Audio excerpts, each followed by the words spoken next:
তখন বাংলার মাটিতে মাদানী শেখ খবরে লোকে চলে গেলেন। যারা খবর দিয়েছিল তারা কাঁদতে লাগলো, হযরত আমরা যেটা দেখলাম খাবার নয়। কেন? বলে শাইখুল হিন্দ রাহমাতুল্লাহ আলাইহির কোমরে মাংস ছিল না, শুধু চামড়াগুলো গুটিয়ে হাড়ে লেগেছিল। বলে জানো কেন? ইংরেজের বাচ্চারা হাত পা টেনে দিয়েছিল আর কবরের তলায় আগুন জ্বালিয়ে বলেছিল তুমি ইংরেজদের পক্ষে ফতোয়া দাও মুসলমানদের কাছে।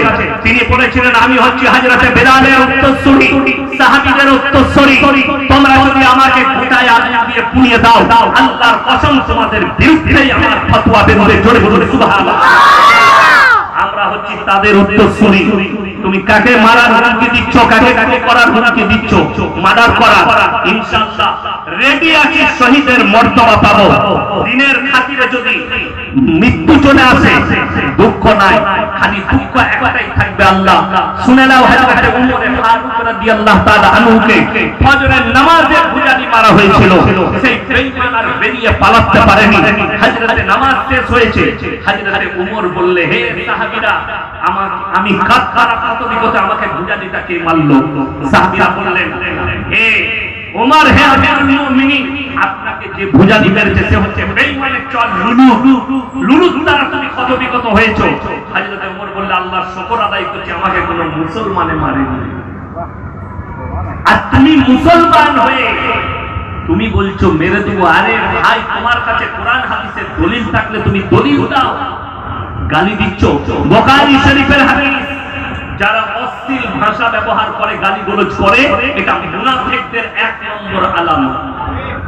এটা মুনাফিকদের এক নম্বর আলামত। তুমি যে হুজুরকে মানো, আমি কসম খেয়ে বলছি, সে হুজুর যদি বলে ইয়াসিনকে গালি দিয়েছো ঠিক করেছো, তাইলে আমি বলবো তোমার হুজুরকে জিজ্ঞেস করবে যে হুজুর বুখারী শরীফের হাদিসগুলো একটু পড়ে শোনা। কষ্ট হবে, দুঃখ লাগে। নামাজ নেই, নামাজ 5 ওয়াক্তের ফরজ না ফরজ নয়? ফরজ। এখানে যদি কোনো মৌলবি বলতে পারে জুলুস বার করা ফরজ, ওয়াজিব, সুন্নাত, নফল কিছু যদি বলে ভালো কাজ, আল্লাহর রাসূলের মহব্বতে যদি জুলুস বার করা যায় তা আল্লাহর মহব্বতে 2 রাকাত নামাজ বেশি কেন পড়া যায়? কথা বুঝতে পারেন? যদি আল্লাহর মহব্বতে 2 রাকাত 4 রাকাতের জায়গায় 6 রাকাত ফরজ নামাজ পড়তে গেলে যদি দলিলের প্রয়োজন পড়ে, তুমি রাসূলের মহব্বতে একটা কাজ করবে, দলিল লাগবে না? আল্লাহর রাসূল কি ইসলামের ভাই? আল্লাহর কসম করে বলছি, রাসূল সাল্লাল্লাহু আলাইহি সাল্লামের আখলাক আর চরিত্রের মধ্যে এসো, যদি চলে আসো তোমার মুখ দিয়ে গালি বের হবে না।